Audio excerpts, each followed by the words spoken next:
Members of Synod, we now come to the long-awaited item 10 from order paper number 1, Nurturing and Discerning Senior Leaders. You will need GS 2026 for this debate. I now invite the Bishop of Truro to move the motion. Bishop, you've got up to 10 minutes. Thank you.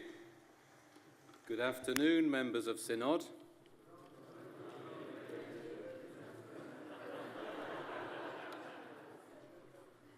I feel the need to begin by apologising. As you may notice, I'm all on my own up here. Only sympathy I'm going to get today, isn't it? But I just ought to explain that the team of wonderful people who do all the work, sadly, were here yesterday, ready for the debate, but had to go back and so can't be with me today. So I am sorry about that. I hope you will, in due course, be able to say a big thank you to them for all the wonderful work that they are doing in all sorts of ways. As I've been sitting through this last 2 days, wondering and being told at various stages I was about to go on and then not again and back again, it did strike me the irony of standing here all on my own when clearly we are in no way trying to put forward the idea of the heroic single leader as a way of working in the church today. And I did also think that actually it's very interesting to wonder about leadership, that you do have to be agile, wondering when you might be called to speak and not speak, to be adaptive. My speech was moving between 20 minutes and 2 minutes as various messages were given to me. And of course you have to be fleet of foot, wondering what you're going to be saying at any one moment. Being part of a prayerful group of bishops who are actively working together to understand how they can best respond to what God is saying to us in challenging and changing circumstances is very exciting.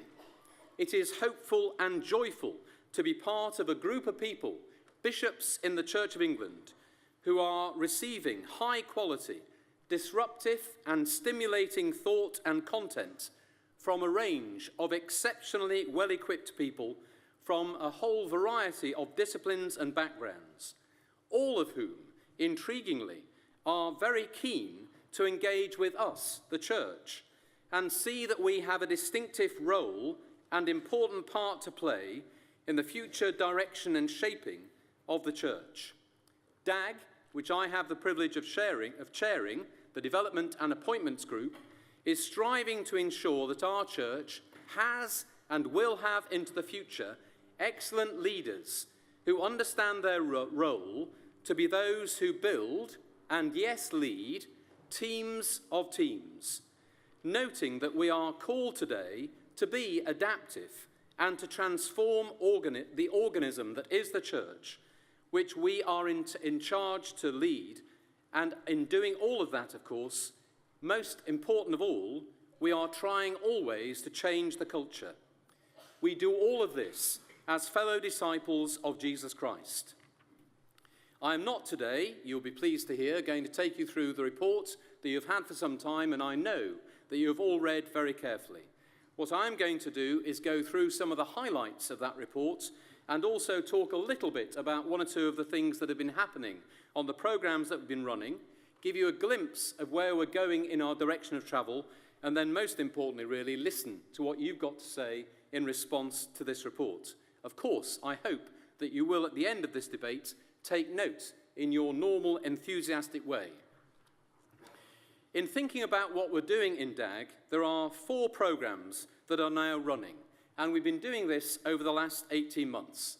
I'm well aware, of course, that as we began our work, as has already been commented by various people, the initial report that came out was not well worded in many ways. I've already publicly apologised for many of the mistakes that we made in those early days, but we are now well underway in our work, and I hope some of the people who are already on the programmes in various ways, and I know are here today, might well want to say something in this debate, telling you personally, from their own perspective, of the learning and development that's going on. So first of all, we have a programme on cathedral leadership for deans.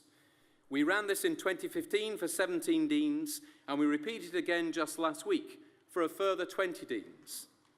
Secondly, we have a development programme for bishops. 18 suffragans attended the programme in 2015, and went over into this year, and 27 diocesans, 3/4 of the House, are currently participating in a programme that is 2/3 of the way through its residential phase. In December of this year, a further 30 suffragans will take part in their programme. The cathedral programme that we're running, sometimes known as a mini MBA, was very much geared around what the deans themselves were saying they wanted. If you move from some sorts of ministry to being in charge of a cathedral, you have to understand that there are business elements of the life of that has to be done. And the deans themselves, who we consulted, said they wanted real work in the functional disciplines, such as finance, marketing, and project management. That's what that programme did in a particular, precise sort of way. The programme that we've shaped and designed so far for bishops is very different. And what we're doing there is designing an opportunity to explore thinking, the word I mentioned earlier, to disrupt our thinking and to stimulate our thinking in a variety of fields.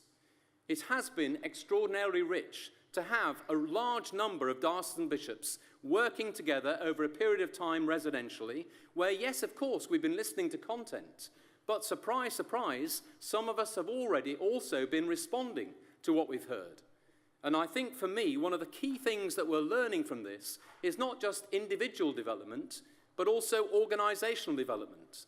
And already I can see signs of changing of the culture, of the way that we work as bishops, because of the results of what we're doing together. We aim in all this to build strategic and transformative capacity for the church as we seek to develop disciples, grow the church, and transform community. Thirdly, of course, we have created a new learning community, a 5-year programme of development for those discerned by the church as having the gifts, potential and capabilities to go on to wider leadership in the future.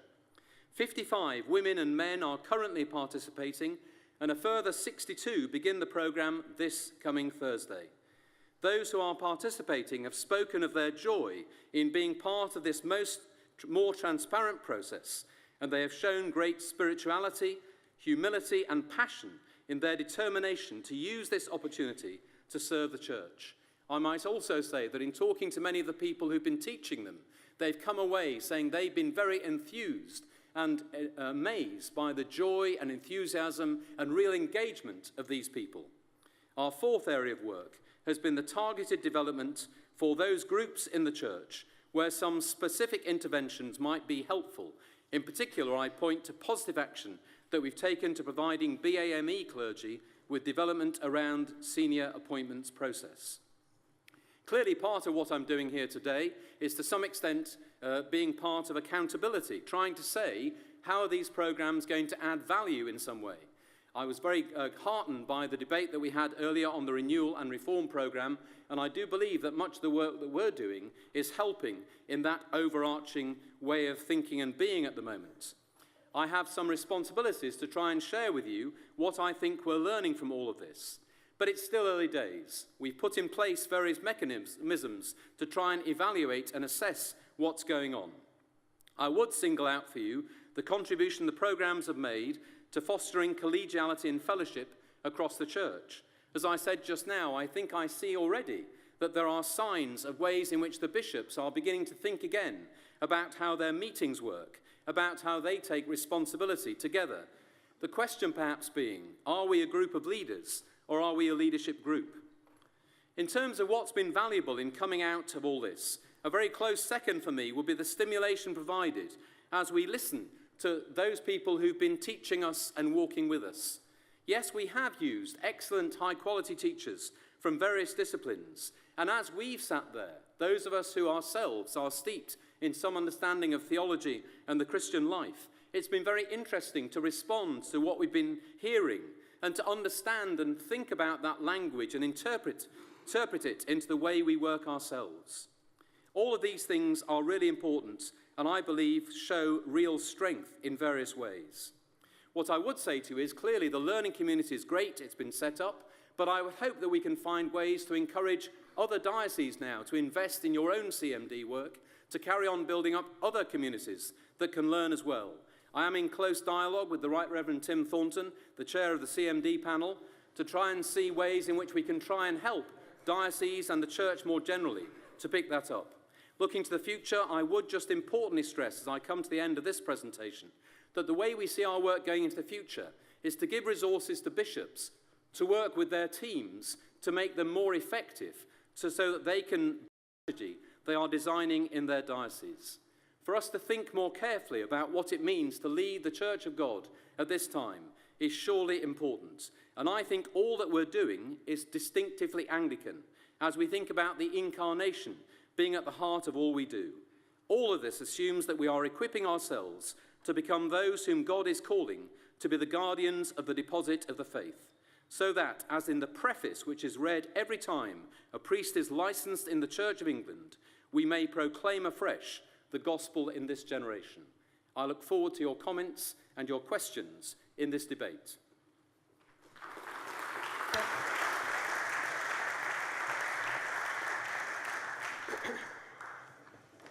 Item 10 is now open for debate. There are a number of speakers who have put in requests. I'd first like to call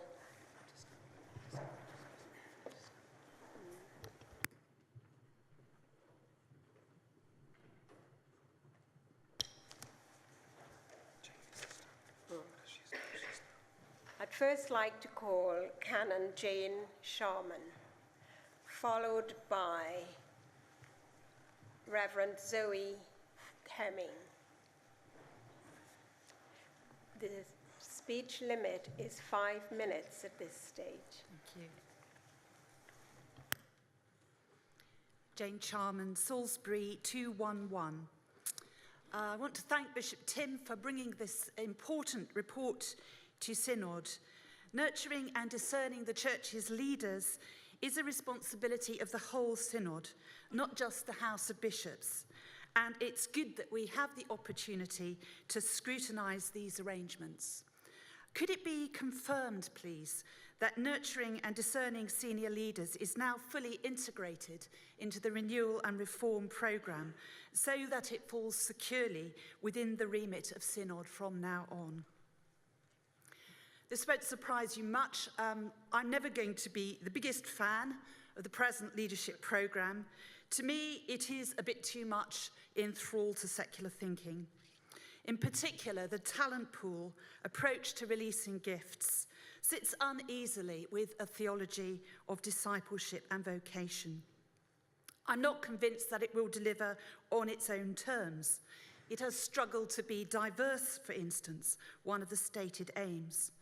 More seriously, I wonder how far we are preparing people for distinctively Christian leadership. That said, there's been some helpful dialogue over the last 12 months and a real attempt to understand why the original proposals caused such dismay, with a welcome softening of language and broadening of approach. And I'd like to thank Lisa Adams, who heads the programme, for engaging with people in my kind of role, with directors of ministry and diocesan CMD officers, who are the main deliverers of continuing ministerial development, including leadership training across the church. We continue to want to work with DAG in a joined-up way. But the main point that I'd like to make relates to the wider CMD picture. Renewal and Reform has generated work streams around discipleship, vocations, ministerial education, lay ecclesial ministries, and a number of other areas, including leadership.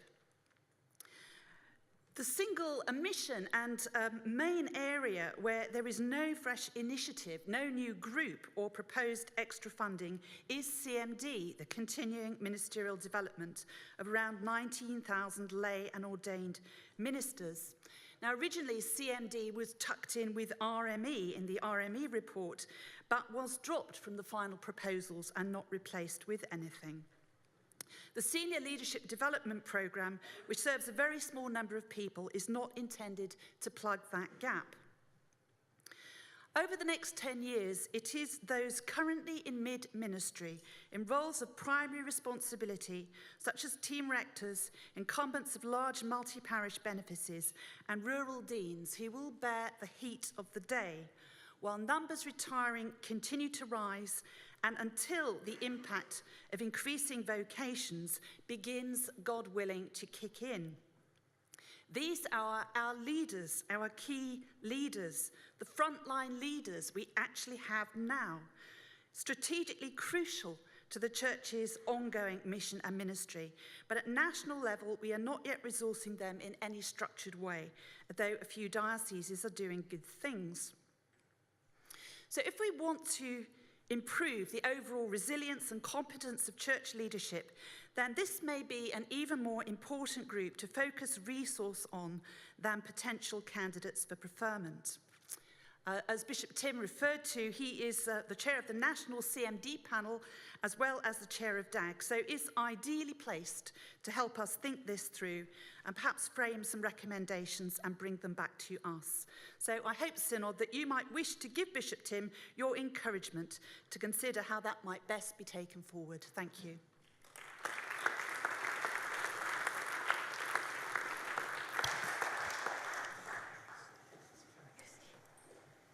Following Reverend Zoe Hemming, I will call Canon Robert Cotton. Zoe Hemming, Lichfield 145. Thank you, Chair. I will never forget the day when my very able-bodied cleaner cried as she told me the words that she'd heard Archbishop Justin say on BBC Radio 2's Jeremy Vine's Being Human series.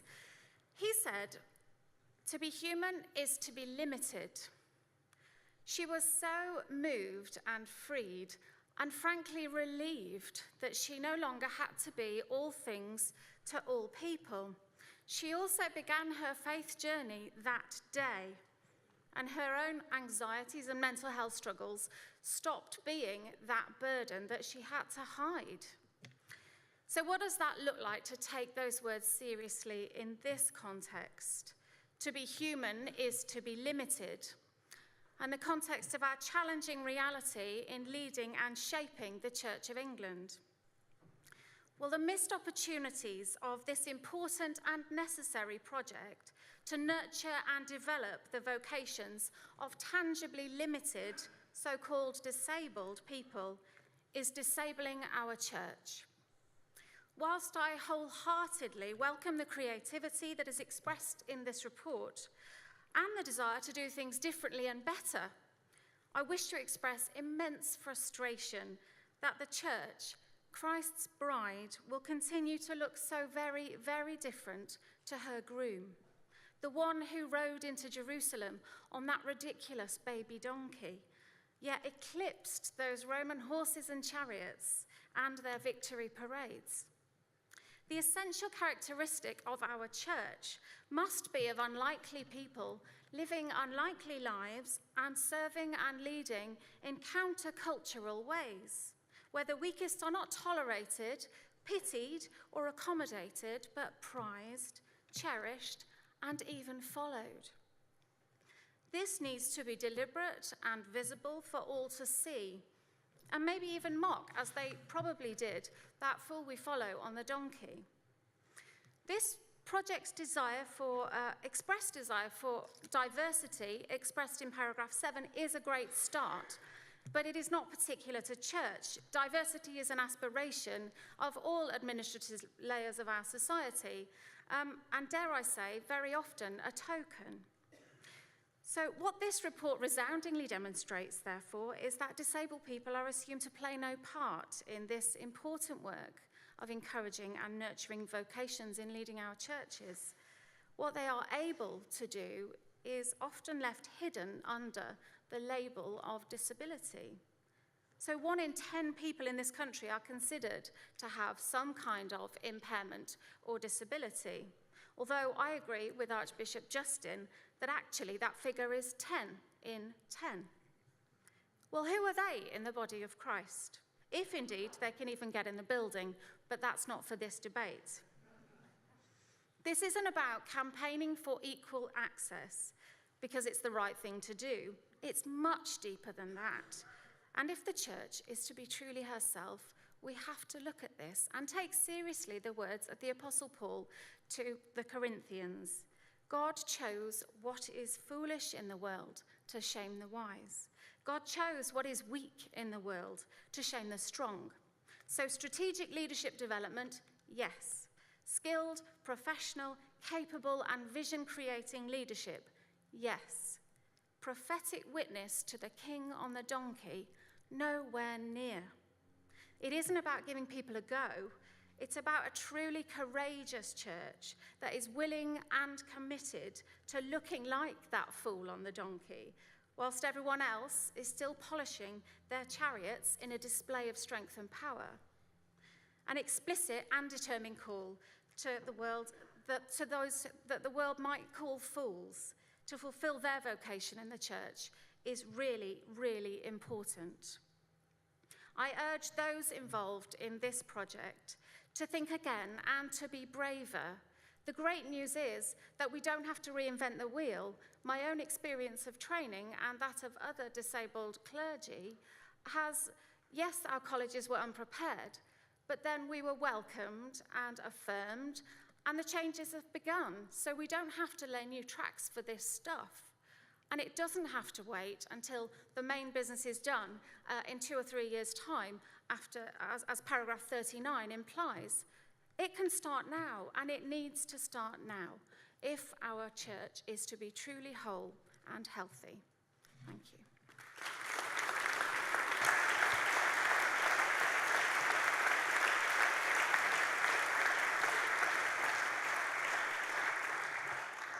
After Canon Cotton, I'll be reducing the speech limit to 3 minutes, and I'll call Reverend Dr. Jason Roach next. Robert Cotton, Guildford 124. So, this is being called the Eton of the Church of England, a phrase that perhaps expresses something of the admiration and aspiration, the enthusiasm that the Bishop of Truro has already mentioned. There's plenty of good stuff in the report. Both the learning and the camaraderie are much that we can take great pleasure in. But I believe the nature of this sort of debate is also to point out some of the things that may need to be corrected, or indeed some of the things that are absent on these pages, what's not in the report.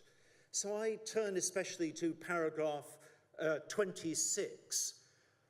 I value the emphasis on the intentionality of the discernment of clergy going into the learning community. That speaks of determination and commitment. That is good. But what is not said in that paragraph needs to be heard as well. What about those people who can't pass the rather avid gatekeepers who determine who goes into the learning community, who are asking themselves, what could I do to be considered? It's not named here because this report is naming the good things, but it is a question that needs some careful consideration. And what about the question that is asked by someone who says, I have been considered and found to be below the line, found to be someone who is not worth investing in? And all I'm doing there is drawing a consequence from a phrase in paragraph 5, which speaks again about the intentionality of investing in some people and not others. 2.3 million is a lot of money. What about those others? And it was in asking those questions that I started to recognize that some of the language of this report, though good at the moment, still needs, I think, further modification, because the language starts to split into two groups. The rather invisible group are the led, those who are led, those who seem to be done to, and from whom is not expected any contribution. What this report does name is the other group, those who for whom strategic change seems not only to be their duty, but their property. And I'm afraid to say that's not a pattern I recognise in the Church of England. That's not the pattern that Jane Charman was referring to, where strategic change so often happens at the local level. A phrase that's used is thought leaders. As I read that, I compiled my own short list of thought leaders, those who have contributed to the major part of my learning over the last 10 to 15 years about not only what the pattern of ministry can be like now, but in the future. Nicholas Sleeve, David Tomlinson, Francis Spufford, Pete Gregg, Linda Woodhead, Dermot McCulloch, none of whom I think would be in the learning community, and I wonder if they contribute to it as well. So part of what I'm wanting to endorse is, again, what Jane Charman was saying, I think, to encourage the Bishop of Truro to hold his two roles together. Lots of good stuff in this report, but £2.3 million should buy a lot of good stuff. I did note the underspend of about £100,000, and if I can refer finally to paragraph 34, noticeable that in specifically targeting women for episcopal ministry, this report draws on the work of Transformations and the Leading Women programme, which, as far as I understand, has not been allocated any money at all. So long may the churches eat and flourish, but I wonder what needs to be done to recognise and enhance the value and contribution of the rest. Thank you.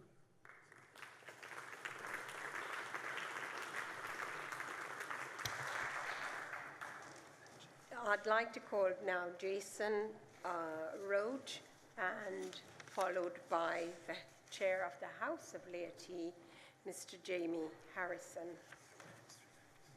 Your speech limit is 3 minutes.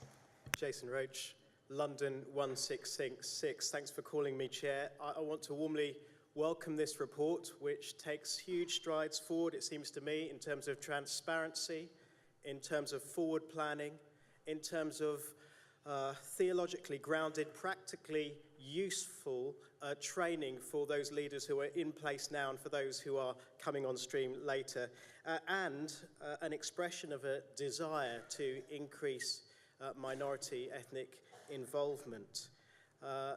As we look around this chamber, it will be painfully obvious that we are not representative of our churches or our nation, as Alexandra Pod alluded to earlier from the Youth Council. And I want to respectfully disagree with Alexandra. She said that we've got 32 years. I want to say that 32 years is way too long. I've been involved in my adult life, at least in the Church of England, for 20 years. And in my personal experience, I've only experienced warmth and welcome, for which I'm very grateful for. But when you keep hearing that there is a desire for change, and when you can begin to count your involvement in the Church of England in terms of decades, and you look around and there doesn't seem to be any change, then you begin to ask, is there the will? Because the Church of England, when it wants to push things through, can. And so when it doesn't, you begin to ask, is there the will? And the words of Martin Luther King come to my mind. I have almost reached the regrettable conclusion that our biggest obstacle are those who constantly advise minorities to wait until a more convenient season. Lukewarm acceptance is much more bewildering than outright rejection. And so I want to thank you for this report and for your desire to make a change in that sort of thing. I have one suggestion. Forgive me if this has been suggested before. I'm new to Synod. I noticed that the governance panel on the SLDP includes elected female representatives of the House of Bishops, and that, I guess, signals that their presence represents a desire to say, let's find a way to have representation at every level. So I guess my question is, I wonder if there's something similar might be done for minority ethnic groups, because 32 years is too long for us to wait to a time when the bridegroom surrounded by every tribe and tongue and nation. That picture represents our leadership in the Church of England. I welcome this report and urge you to keep pushing forward. Thank you very much.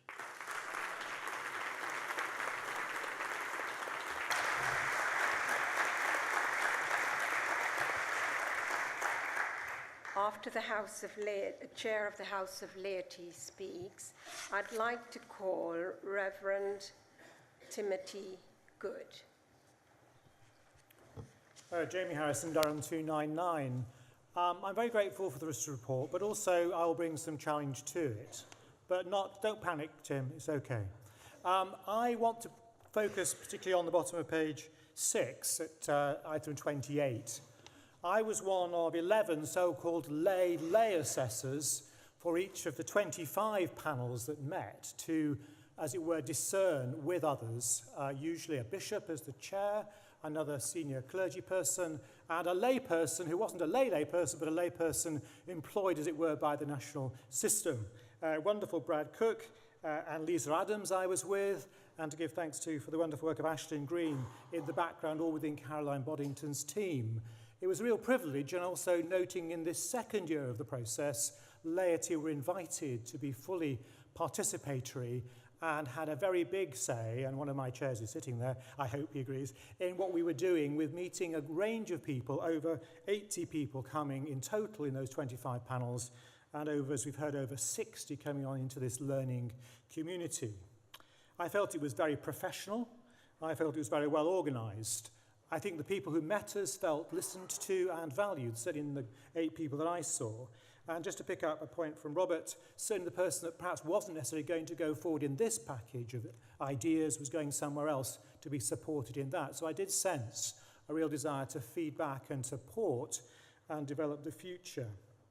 As I said, the interviews also had in the background some psychometric testing, which I thought again was very helpful both for us and for the participants who gave a presentation, and we probably had a very sensible, structured interview for over an hour in total of the interview. And each of us from the laity, and I've spoken to some of them, in some synod members, some Dawson lay chairs and others, very experienced people in the world of education, of business, of management, of human resources. They knew, perhaps I didn't, but they certainly knew what they were doing.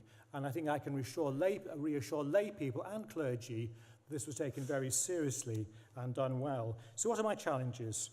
It was quite a formal process. Perhaps in the future, because this is a learning community, those interview processes could be more interactive, more organic, more collaborative as we discern. Words from Jan Allen Smith, a layperson from Carlisle Diocese.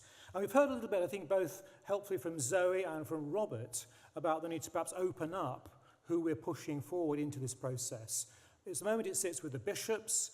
Maybe it could be a little more opened up. I think we too, from my sense from what Tim is doing and Ashton and others, it is a learning, as it were, a learning environment that we're learning too how to do this. And I'm grateful to see that next year I and others have been invited to consider being on these panels. So this is going to be an ongoing process. But we do need to hear those wise voices who are saying, what about this group? What about this way in? So we don't get, as it were, stuck in a rather traditional model of interview of the same sorts of people. So I'm very pleased to challenge the bishop, but also to say, well done, Tim.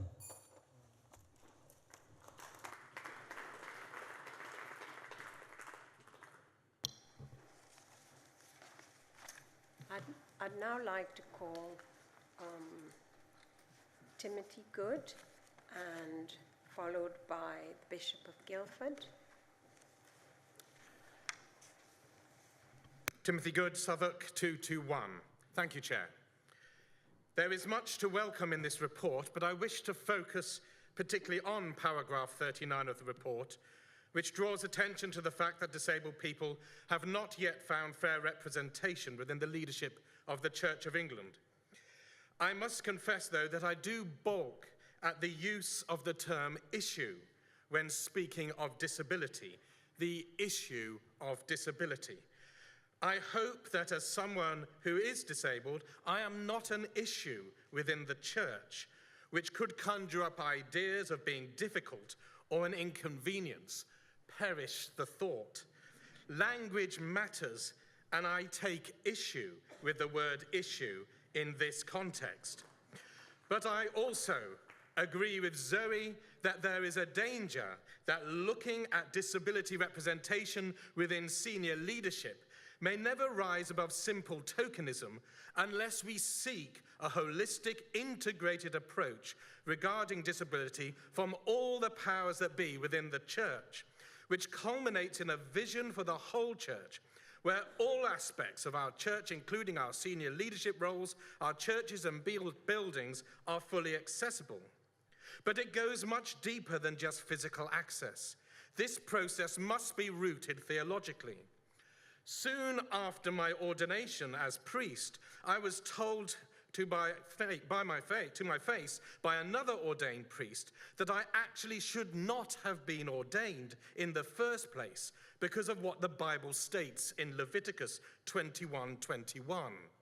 There is much work that needs to be done, and much that has been done under the theology of disability, a resource readily available to us. So we need a lead from our present leadership, one which embraces a positive call for accessibility and inclusion, so that there is a future time where the disabled priest can apply for jobs, including those of senior leadership, within the Church of England on a level playing field. I believe that with a practical, theological, and integrated approach, we will achieve real transformational change. For together we are one body, each of us made in the image and likeness of God, revealed in the body of the risen Christ, which is a body where the scars of the crucifixion are not healed, a body where all our abilities and disabilities find their rest. Thank you.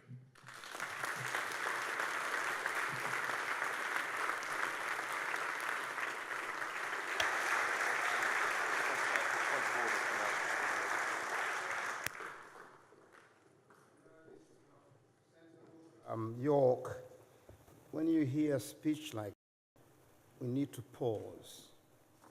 Synod has got to have within its ability to pause and not just keep talking. And the speech before from the gentleman from York, so I'm sorry, I know the rules don't allow us, but I'm going to burst into song. Join me if you can. Have I got your permission, Madam Chair? To Mamina, to Mamina, to Mamina, to Mamina, so ma, heal me, Lord, heal me, Jesus, heal me, Jesus, heal me, Jesus, heal me, Lord, send me, Lord, send me, Jesus, send me, Jesus, send me, Jesus, send me, Lord.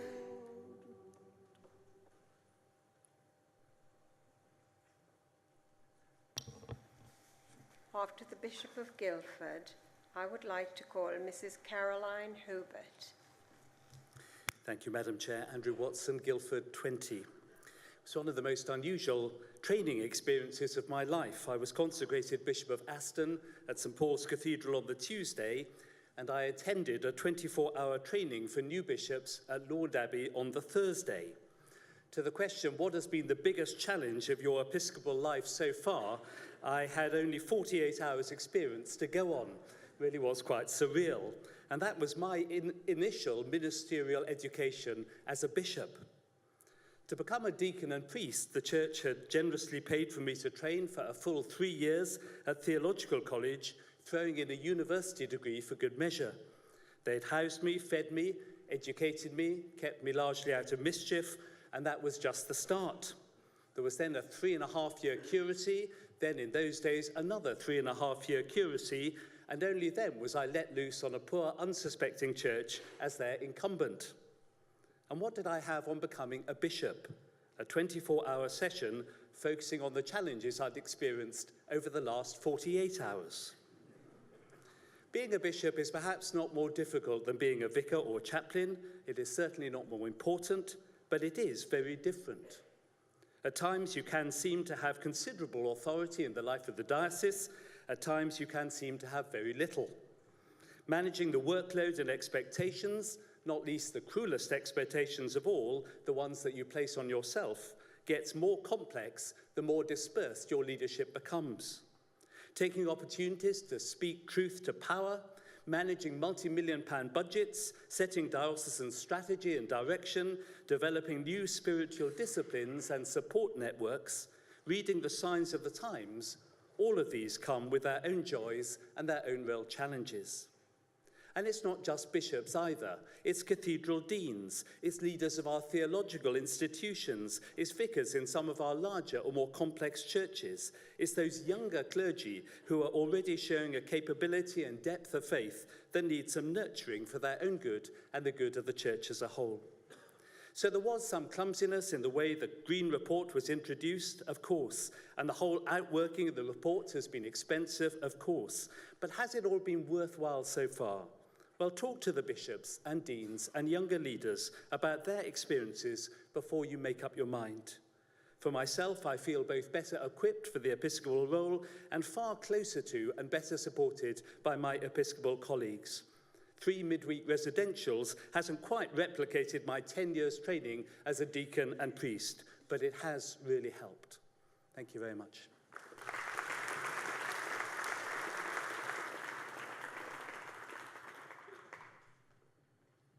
I'd like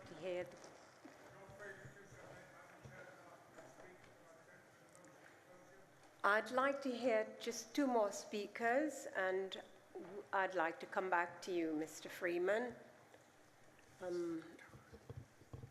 After Caroline Herbert, I'd like to call the gentleman there, please. Thank you. Caroline Herbert, Norwich 372. Thank you for calling me Chair. I'm encouraged to see this report, and it's wonderful to see the positive feedback, the comments from those who've participated so far in this programme. But as with previous speakers, I'd like to focus on the section on targeted development on pages 7 and 8. And I think we haven't yet spoken about paragraph 38, so I'd like to just mention that briefly. We're talking here about underrepresented groups, and there's a subheading, Development for Traditional Catholic Clergy, and the report talks about a programme which is being developed to focus on that group. Smuggled in under this heading, it also talks about conservative evangelical clergy who are underrepresented at senior levels and continue to be underrepresented. The report says that, and I quote, there may be scope to develop a similar programme for conservative evangelical clergy if required, and this will be explored in 2017. So I would just like to ask the Bishop of Truro about how this is going to be explored, who is going to decide. If underrepresentation is not enough to demand a programme, what other criteria would there be? Does there need to be other people writing in and saying to you that we want this? And if it's decided that a programme such as being developed for traditional Catholic clergy is not going to be helpful, in the interests of mutual flourishing, what other steps might be taken to address this particular underrepresented group? Thank you.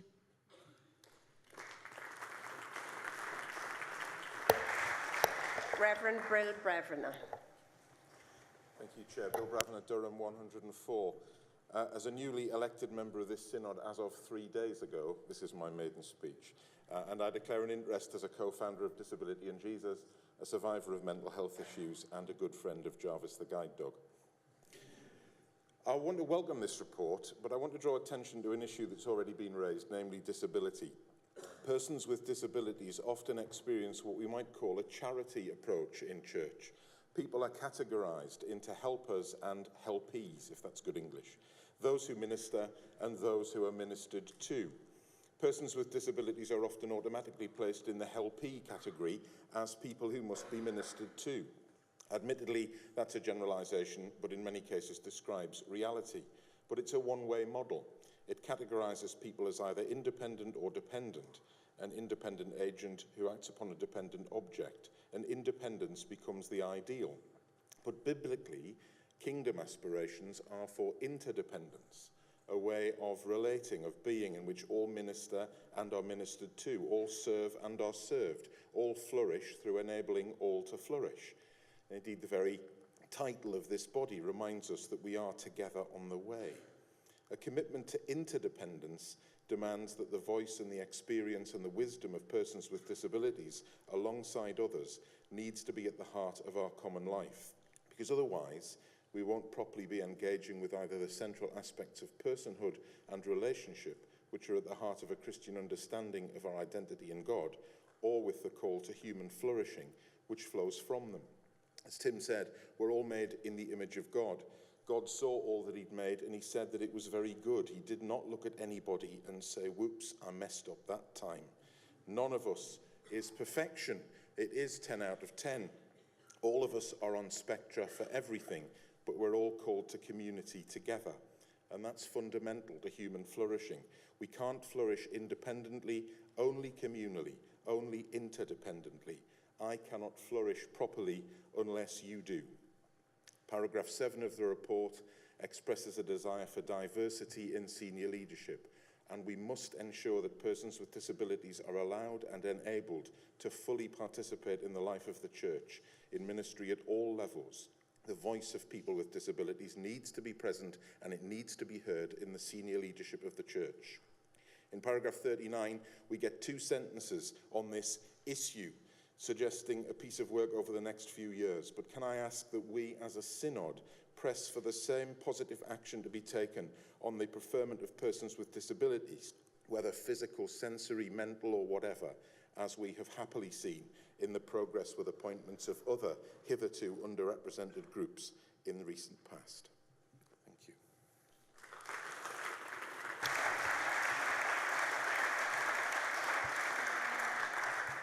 Mr. Freeman. That has my approval. Thank you. I will now seek the approval of the Synod. Those in favour? Those against? That is clearly carried. I will now ask the Bishop of Truro to respond to the debate. Bishop, you have up to 5 minutes. Thank you very much indeed. Thank you very much for the debate, and thank you for all those who've spoken. Thank you. I'm sorry that those who want to speak haven't been able to speak. Please do write in if you have specific questions or requests or points that you want to make. I won't try and respond to every single person, but I think there were some themes very clearly coming through, and I would say loud and clear that I apologise for the bad use of language in the report. I hear the point that's being made about disability and people with disabilities of various sorts. We certainly will take on some action under that heading.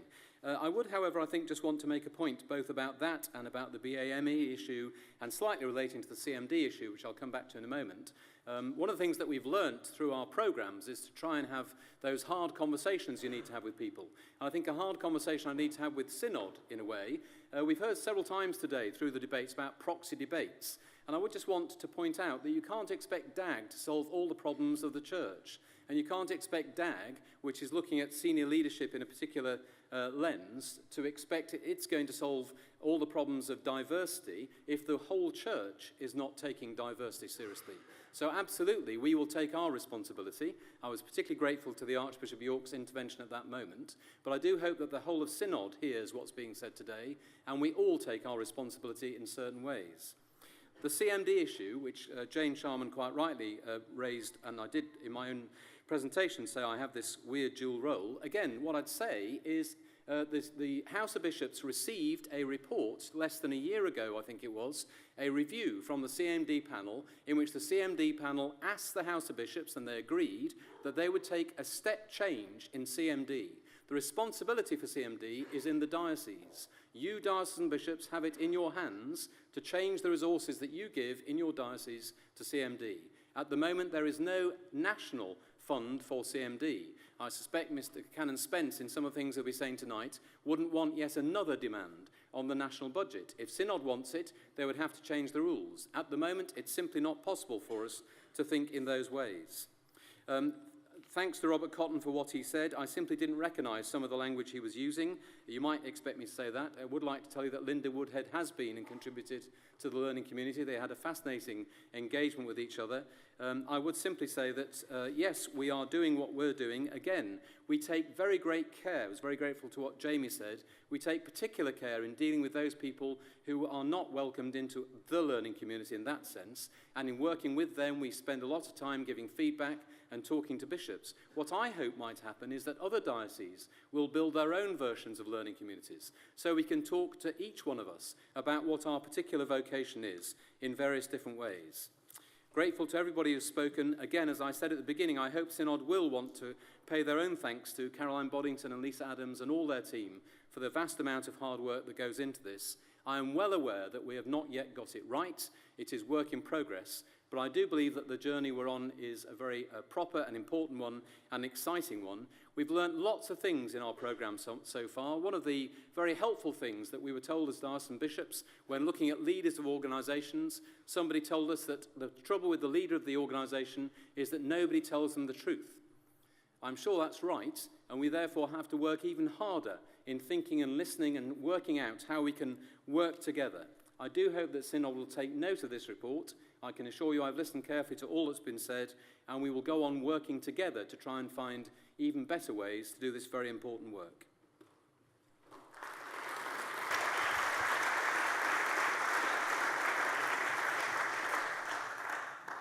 Thank you, Bishop. I now put item 10, nurturing and discerning senior leaders, to the vote. Those in favour? Thank you. Those against? That is clearly carried. This brings us to the end of item number 10 and of the business of today.